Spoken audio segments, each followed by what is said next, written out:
levantaste a las 6 hoy? Sí, amigo. A las 6 de la mañana me levanté. A las 6 de la... Encima, a no estar acostumbrado a levantarme a las 6 de la mañana, me puse el despertador en vez de 5:20, me puse 6:20. No, ya te levantaste. Pero llegaste bien? Sí, gato, porque justo no, se me dio por levantar, así eran 5:40. Dije, la concha de la lora. Igual Me bastante un levantó mi toque. señora, me levantó mi señora y me dice, te tenés que ir que va a venir el otro. Bueno, Nah, disculpale. se te está haciendo tarde, máquina. Máquina, ¿para qué me dice que te vas a ir, reina? Andate que viene mi marido, me fui rápido y después le mandé un mensaje. Si yo soy tu marido, la concha de tu madre. Claro, me hiciste salir asustado. Asustado, ¿por qué no me dijiste? Te va a dormir Después me la mandó un siesta mensaje, chabón, cuando. gracias por dejarme la cama calentita. Te va a dormir la siesta cuando llegue. No, tengo que ir con mi nena a la cancha, que juega la pelota. Ah, claro, claro, claro. Los sábados. No duermo siesta yo, si no pierdo tiempo de mi vida. Bueno, otro día más de la recopilación de información que se perdió en la grabación.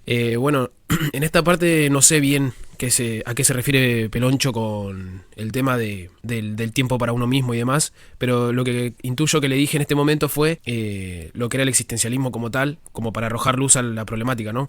Que decía, el existencialismo es una corriente filosófica que pone en el centro de la reflexión al ser humano individual, su libertad, su angustia, su enfrentamiento con la muerte y la búsqueda del sentido en un mundo sin garantías absolutas. Es decir, lo que le decía a él es, está bien buscar el tiempo para uno mismo, darnos cuenta de lo importante que es el estar bien con uno mismo, ¿no?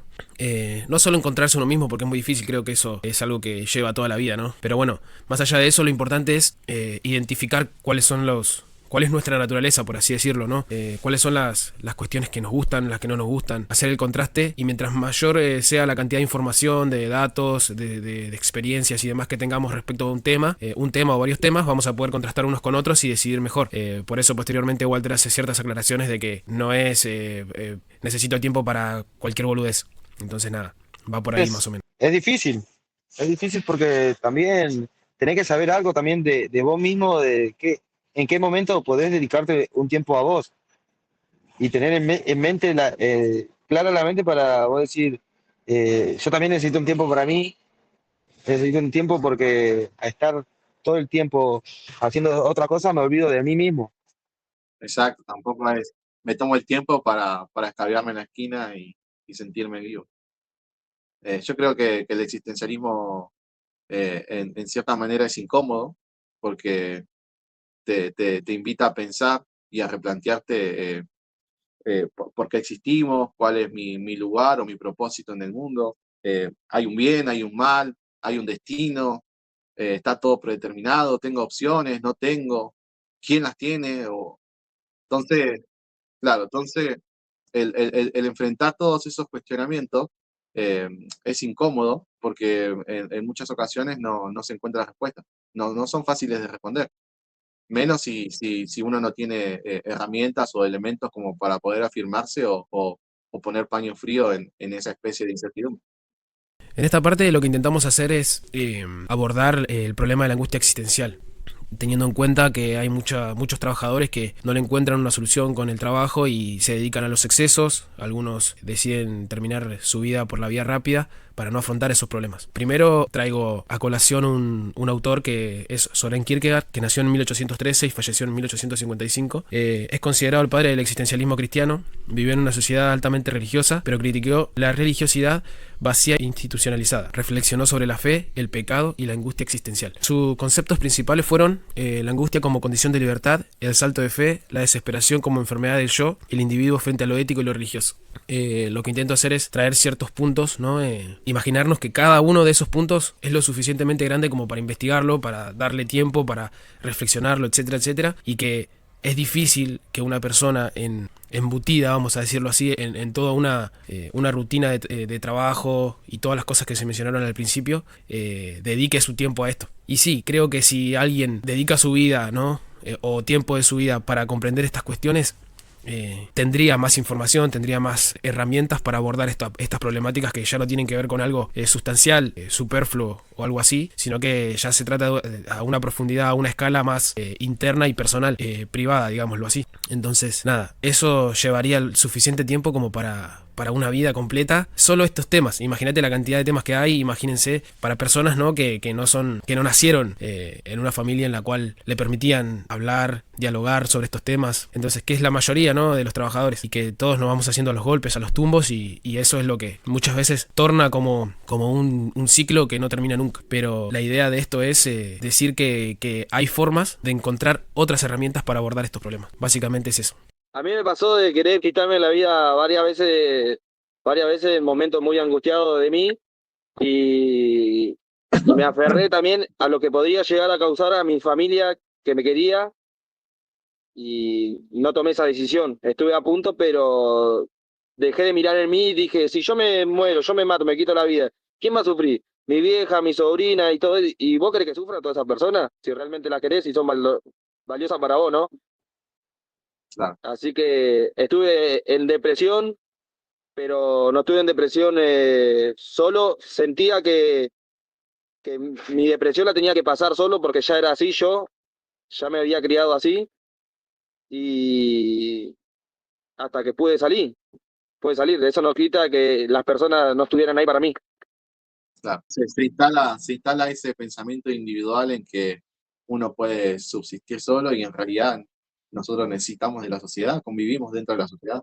Sí, hoy ya no se me pasa por la cabeza ni un segundo, hoy ya tengo otras cosas por qué luchar y por qué estar vivo y también mi ganas de estar vivo, si es por mí en este momento, no diría eternamente yo porque tendrías otra persona que también tendría que ser eterno para yo seguir vivo, ¿entendés? Claro. Porque si yo sería eterno, vería morir a mucha gente que amo y que me gustaría estar vivo con ellos. Saber que por algo pasan las cosas y que hay siempre algo, una mínima cosa que por qué vos podés luchar o por qué te podés proponer. Ya el solo pensar de que te vas a despertar mañana es un acto de fe. Yo tengo una pequeña reflexión, voy a ser un poco autorreferencial, no puedo hablar más que de mi experiencia y somos trabajadores, obviamente, ¿cómo que no? En su momento, cuando empecé a leer todo esto, el planteamiento es solamente la persona que se cultiva, se hace esas preguntas o la persona sencilla también se pregunta sobre la existencia. ¿Cuál es mi sentido de la vida y qué hago acá? Porque normalmente la gente no habla de estas cosas, el ser sencillo no habla de estas cosas, no se comenta ni nada. Entonces llegué a una pequeña noción o hipótesis, conjetura, gracias, de que la gente sencilla sí se pregunta sobre el sentido de la vida. Lo que pasa que al no poder responderla y al ver que en el entorno se está en todo el movimiento, se avergüenza y se siente solo, y ahí es donde está la angustia, porque no sabe qué hacer, no sabe qué decidir, porque ya todos están ocupados y se encuentra en un momento en el que no quiere cagarla. Dice, ¿qué hago? No quiero cagarla, tengo muy pocas posibilidades en lo que se interpreta y no quiere cagarla, entonces empieza a observar, ¿a quién le va mejor? A él. Bueno, a ver, tengo la posibilidad de ser enfermero, tengo la posibilidad de ser médico, tengo la posibilidad de ser obrero, empieza a agarrar todos esos sentidos que se compran en kioscos, en almacenes, que te lo vende el sistema, y empieza a ver en cuál se siente identificado. Entonces me ha pasado que, como por experiencia, en algún momento de la vida, uno dice, ¿para qué vine acá, no? ¿Cuál es mi propósito? ¿Hacia dónde voy? ¿Qué sé hacer? ¿En qué me puedo desenvolver? Y digo, bueno, listo, yo sé cuidar, yo sé amar, sé proteger, quizás mi sentido de vida sea transmitir valores, transmitir cultura, transmitir experiencia, herencia en lenguaje, y la paternidad es una opción que es muy, muy ¿cómo se llama? Honorable, y te arroja un sentido de vida que te mantiene activo, te mantiene preocupado, te mantiene con objetivos, con nuevas metas por un largo tiempo. Pero ¿qué pasa? Siempre, hasta el último día de tu vida. Exacto, pero ¿qué pasa? Cuando el ruido en la cabeza empieza a mermar, porque ya no tenés tanto ruido, porque los vínculos ya se van haciendo cada vez más ligeros, la responsabilidad tuya con el otro ya no demanda tanto, cuando ya se empieza a atender de vuelta el tiempo y empezás a estar solo, en algún momento me empieza a pasar de que, ponele, mi nene ya está cruzando la adolescencia y está terminando todo un ciclo y ya no depende tanto de mí, uno empieza a recuperar todo ese tiempo que le había dedicado a un sentido que había elegido, y la pregunta vuelve otra vez, bueno, este man ¿Qué hago? se va a ir, va a hacer familia, ¿yo qué hago otra vez acá? ¿Qué hago? ¿Entendés? Entonces depende en qué momento de la vida te toque.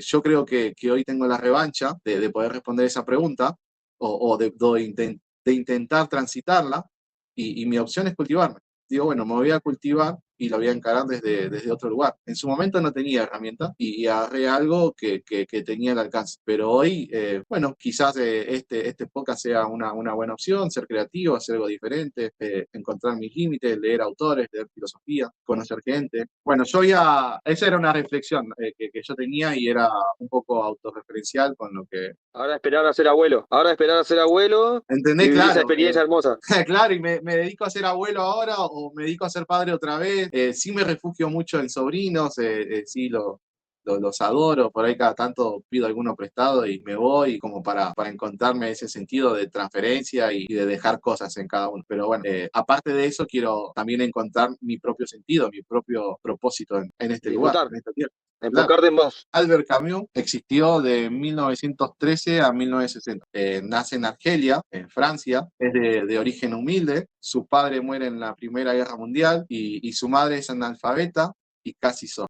Su formación estudia filosofía en Argel, pero luego es expulsado por el Partido Comunista por no aceptar o por criticar la subordinación de Moscú. En ese momento había toda una revolución entre comunistas y demás. En la Segunda Guerra Mundial él participa en la resistencia de manera activa como un editor de un periódico que se llama Muere en un accidente automovilístico a los 46 años.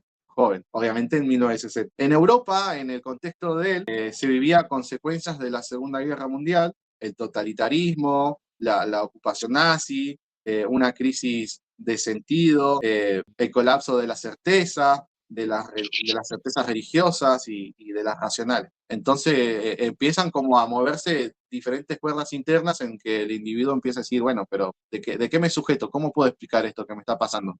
No me lo puede explicar ni desde la fe, ni desde la racionalidad, ni nada. Entonces, el libro que él propone, que desarrolla, un pensamiento de lo absurdo. Es este, mito de Sísifo, no sé si te podía mostrar, pero... Disculpa que te interrumpa, Walter. Lo dejo Eso. solo, muchachos. Que terminen Dale, dale. el video bien.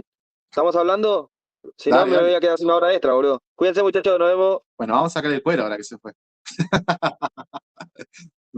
Bueno, el libro es espectacular. No hay más que un problema filosófico verdaderamente serio que el suicidio. Juzgar si la vida vale la pena o no vale la pena de vivirla es responder a la pregunta fundamental. Él argumenta en el libro que el suicidio es la confesión de una persona que ha sido superada por la vida. Como no encontró respuesta, no se encontró identificado en ningún sentido que te venden en los almacenes, y dice, yo no pertenezco acá entonces. Nací roto. Faltaron herramientas para poder interpretarlo de otra manera, y su interpretación subjetiva le hizo entender de que no coincidía.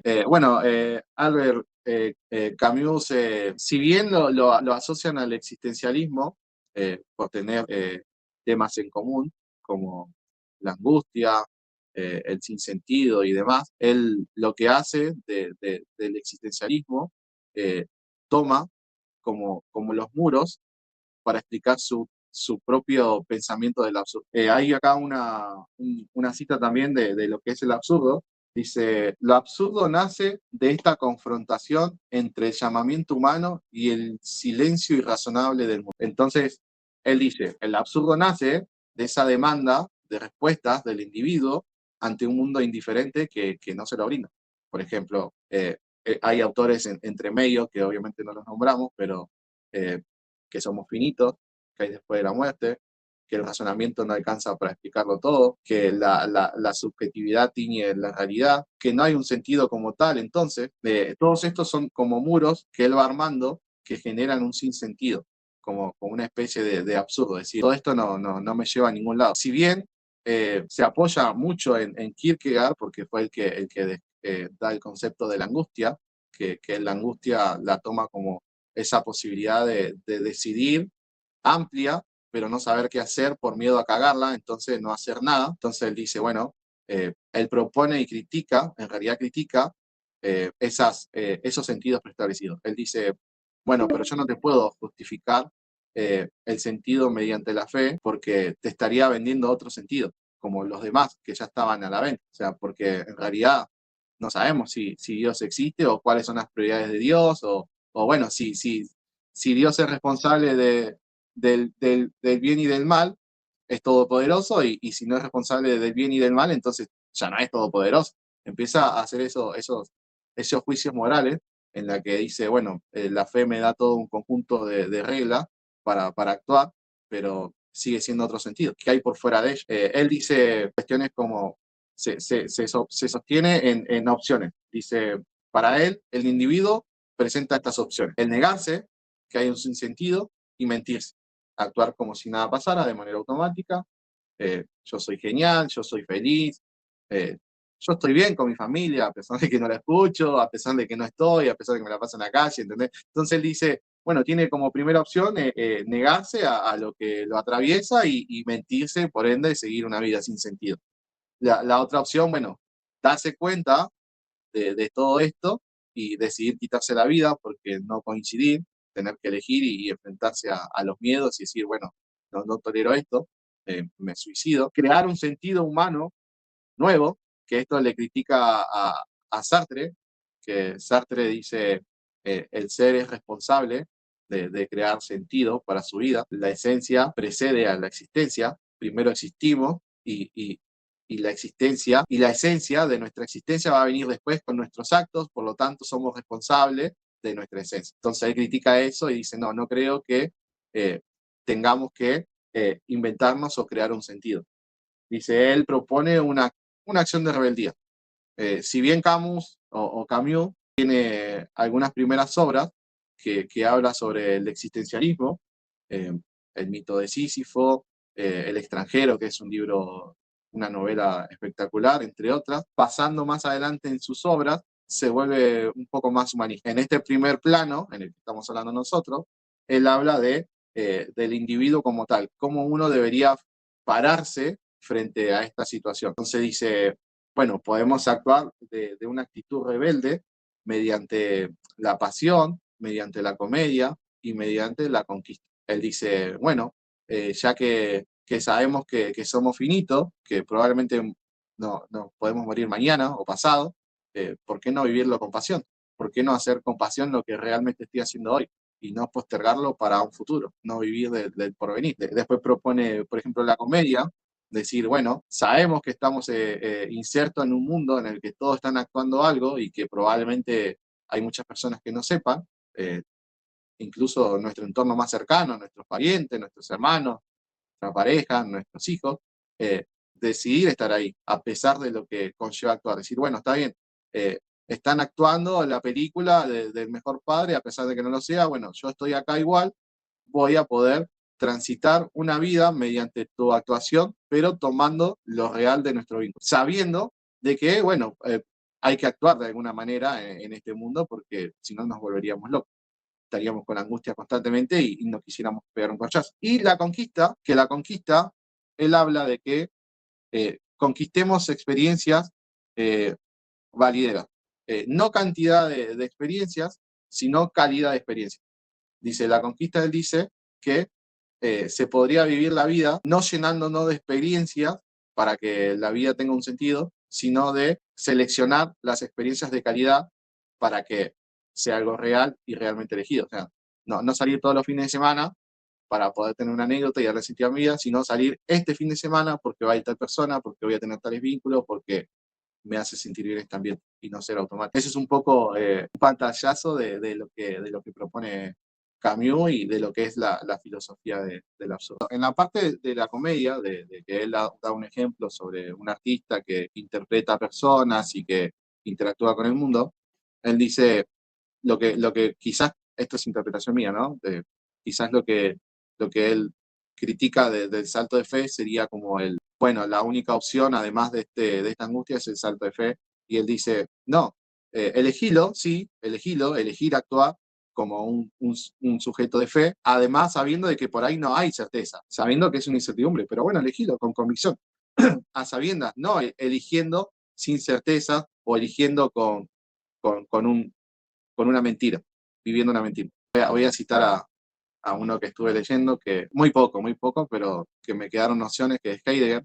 Heidegger habla de la posibilidad, dice que, bueno, si bien él no va a responder la pregunta de qué es el ser, sino establece un nuevo concepto que es el Dasein, que es el ser ahí, y por lo que yo entendí es el ser que está arrojado en el mundo, ya en algo ya armado, ya empezado, en donde eh, estamos encuadrados dentro de un marco de posibilidades.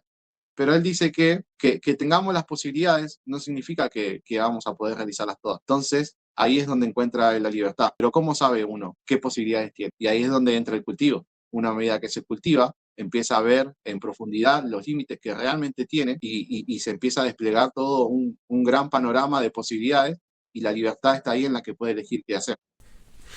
En esta parte, la verdad, no sé qué fue lo que le dije, qué podía aportar a la forma perfecta prácticamente que Walter tuvo a la hora de desarrollar toda la problemática y la resolución propuesta por Camus. Así que, nada, estoy haciendo tiempo para que entre el lapso del video que no sale mi voz. Y lo que pasa que para mí, claro, para mí es válido la persona sencilla que simplemente acepta la rutina y compró su sentido preestablecido, no quiere cultivarse y el sistema se encarga de que no tenga tiempo y demás.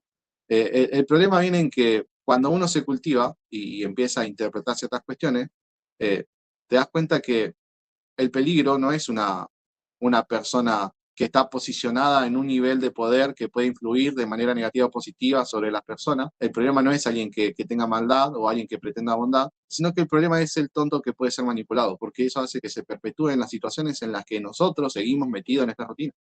Entonces, intentar cultivarse es importante para la sociedad porque vivimos en sociedad, no somos solamente un individuo. Por eso la incapacidad también. Yo creo que a raíz del paso por ciertos autores, si bien me faltan muchos, hay una lista que nombramos y a medida que lo vaya leyendo voy a ir cambiando mi forma de interpretar, ¿no? De ir modificando mi subjetividad. Pero bueno, con lo que tengo hoy, y para ver qué pasa mañana, a ver si cambio, yo diría que hay preguntas que inevitablemente no vamos a poder responder, probablemente no hoy, probablemente las respondamos mañana, con la experiencia, con una nueva interpretación, y otras quizás queden sin responder, solamente sean como guía para una acción diferente. Eh, la vida no se trata de certeza, sino que es un misterio y es hermoso que sea así, porque da la posibilidad de tener la libertad de poder revelarla a cada uno como puede y con lo que tiene. Había una pregunta que quería arrojar al final. Mira, me acordé. A ver, ahora, no hace falta que la respondamos, ¿no? ¿Quién está más vivo? ¿El que actúa sin sentido o el que se abstiene sin razón? Bueno, animales, con este cierre y estas preguntas abiertas que dejó Walter, me gustaría acompañar con una reflexión final que dice que a través de estos pensadores comprendemos que la búsqueda del sentido no tiene una única respuesta, pero todos coinciden en algo: vivir no es obedecer, sino decidir qué hacer con el tiempo que nos queda. En Argentina y en el mundo, esa decisión parece limitada, que pareciera que lo es, pero no imposible. La pregunta queda abierta: ¿dónde está tu libertad? ¿Qué sentido le das a tu dolor? ¿Dónde queda la dignidad existencial? ¿Te alcanza solo con ser feliz sin mirar a tu alrededor? Esas son las preguntas que nos quedan para hacer y esperaremos tener próximos episodios para poder contestarlas. Bueno, animales, muchas gracias por haberse quedado hasta este momento, si es que lo hicieron, y bueno, nos vemos en un próximo encuentro.